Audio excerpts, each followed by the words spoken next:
So the first thing with today's assignment that I want to remind you of is you have to have certain ones memorized, okay? And they are the ones that I have memorized. So the ones you need memorized are that sine squared of x plus cosine squared of x equals 1. And then you have to know that we can manipulate this to get a couple other options.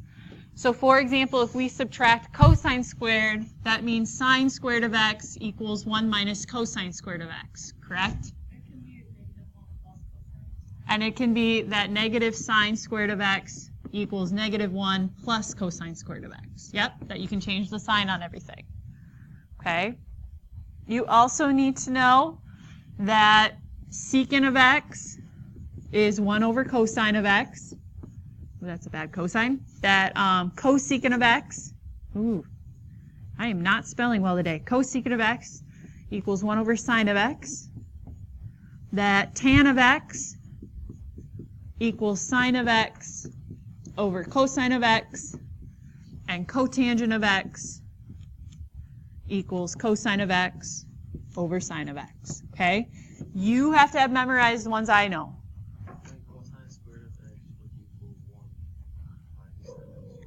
Yep. And that cosine squared of x equals 1 minus sine squared of x. And that negative cosine squared of x equals negative 1 plus sine squared of x. Okay? So those are the ones you need to have memorized. These even-odd identities, I do not have memorized, so I'm not expecting you to have them memorized for your test. But the CLEP test does say you have to have them memorized. Okay? So by that time, by that 24th date, if you're taking it, you're going to want to have these memorized. Now, for the next test, I give you a printout with all the ones that I don't expect you to have memorized on it. Okay? And you'll see them always at the top here. But this is one I don't have memorized. For your test in here, you don't have to have it memorized. Okay? So, the first one is even-odd identities. So the even-odd identities involve negatives. Okay? So the sign of a negative equals negative sign of that number. The cosine of negative equals positive cosine of that number. Tan of a negative equals negative tan of that number, and you won't be using these because you'll be changing them into sine and cosine versions, okay? Does that make sense so far? That these three are going to be the three that you want to know. And frankly, you probably don't need to know tan. All right? Because you can change tan into sine and cosine, correct? Okay? So we have sine of negative theta equals negative sine of theta. Cosine of negative theta equals cosine of theta. So it says establish the identity. We have sine squared of a negative. Okay, sine squared of a negative is negative sine. So we're going to change this to negative sine of theta squared. Okay, so I had to move the square out because the negative goes with the regular sign, not with the square. So I had to move that square out. Cosine squared turns to what? Positive. So that one can just stay cosine squared of theta, and we're looking for this to equal 1. What happens when you square a negative? Turns positive. A negative times a negative is a positive, which is why it was important that you recognize that square goes outside.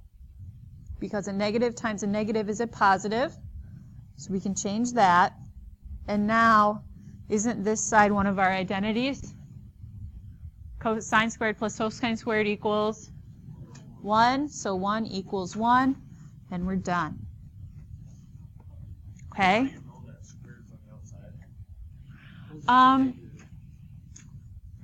It's true anytime that sine of theta with a squared here is the same thing as sine of theta with a squared out here. It's just a different way of writing it. I actually prefer this way of writing it. To me, that makes more sense. But mathematically, most mathematicians write it this way.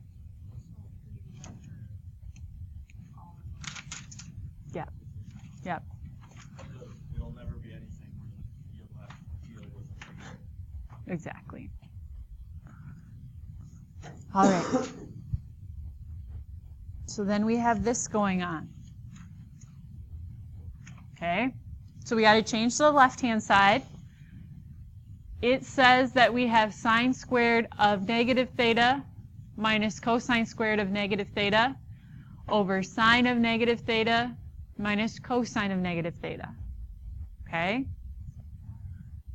So first, let's move these negatives, right? So we have sine squared of a negative. So again, we saw this above, that's negative sine of theta squared minus what happens if you square a negative cosine. It's just the positive version, right? This is going to be negative sine of theta minus cosine of theta on the bottom.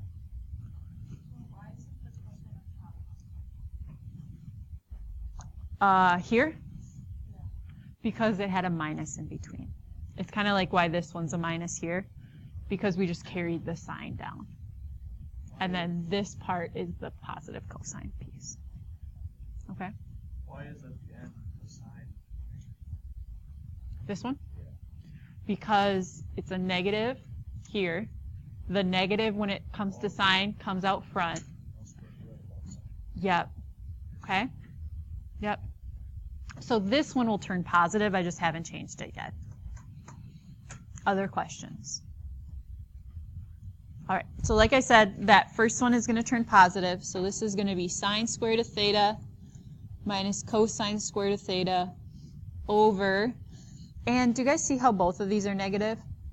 So I'm going to make this negative 1 sine of theta plus cosine of theta. Okay? It's just anytime I see that double negative, I'm like, ooh, let's just pull that negative out. Okay? So now, this isn't an identity, right? This would have to be plus for it to change, correct? So it's not 1, okay? But we have a difference of squares, right? Yeah. Okay, so this top part is equal to sine of theta minus cosine of theta and sine of theta plus cosine of theta. All over negative 1 sine of theta plus cosine of theta.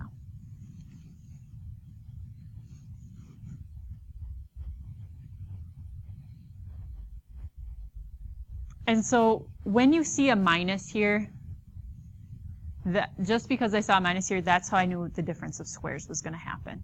Okay, if it's plus, I know I change it to 1. If it's minus, I know I'm going to do difference of squares.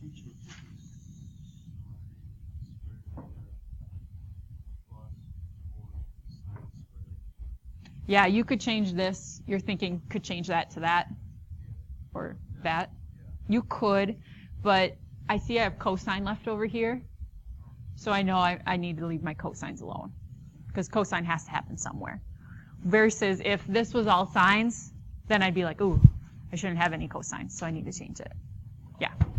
Why can't you just like cross them out, like the sine over sine? Like this? Yeah. Because you have addition here. So you can't change, like if you have x plus 2 here and x plus 1 here, you can't just do this. It's a property of division. Okay?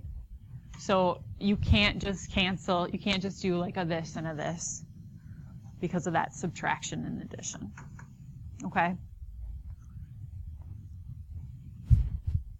Now we can though, do you guys see how these are the same? Can't we cancel those out? Because that's a multiplication on both. So those two cancel. So we have sine of theta minus cosine of theta over negative 1. So if you're dividing by negative 1, what happens to the signs of the top? They all flip. So this is negative sine of theta plus cosine of theta. And then what can you do with that?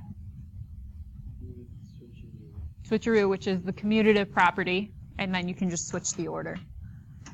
Cosine of theta minus sine of theta. See, the thing is, on our test, how are we supposed to answer these if we don't know? See, on our test, we don't have the right side. Yeah, that's what I was Now, thinking. we have the negative cosine squared, and we're like, oh, well, I'm going to change that to negative 1 cosine squared. How do you know you're not supposed to get rid of the cosine? Yeah. Sine. Because I have cosine left here. What But if on we the don't test, on you our won't know that. we don't know that? Good point. We won't know what to try and get to. Let me double check what like the CLEP versions look like and double check what they do. Because I thought what they did, these are more complicated than the ones they give you on the CLEP test. But I think on the CLEP test, they still had versions of cosine and sine left in each one, but it'd be like cosine of theta plus sine of theta. Negative cosine of theta plus sine of theta. Negative cosine of theta minus sine of theta. Like it just changed the signs. They're all a version of that answer. Yeah, Different signs. just different signs is what I remember. So it still had both cosine and sine, so you knew you had to leave it. Yeah, which symbols it was going to be.